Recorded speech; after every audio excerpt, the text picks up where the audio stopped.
Fixative Spray, securing your artwork. Hello and welcome to our English language learning series. Today, we're going to explore the term fixative spray. This is a commonly used phrase in art and crafting, and understanding it can really help in both artistic and English language contexts. Let's dive in and learn about what fixative spray is and how it's used. Fixative spray is a product used by artists to protect their drawings or paintings. It's a clear liquid that's sprayed over the surface of the artwork. The purpose of this spray is to prevent smudging and preserve the quality of the work. It's especially useful for artworks made with materials like charcoal, pencil, or pastel, which can easily smear or fade. Using fixative spray is straightforward but requires some care.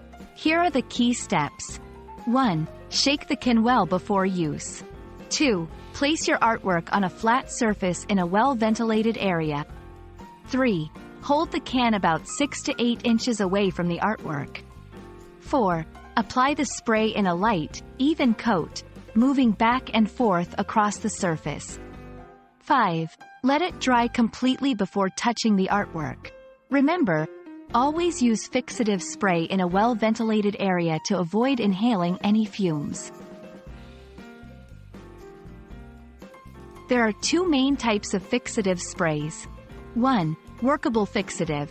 This allows you to continue working on your piece after the spray is applied. It provides a temporary protective layer. 2. Final fixative. This is used when your artwork is completely finished. It provides a more durable and permanent protective layer.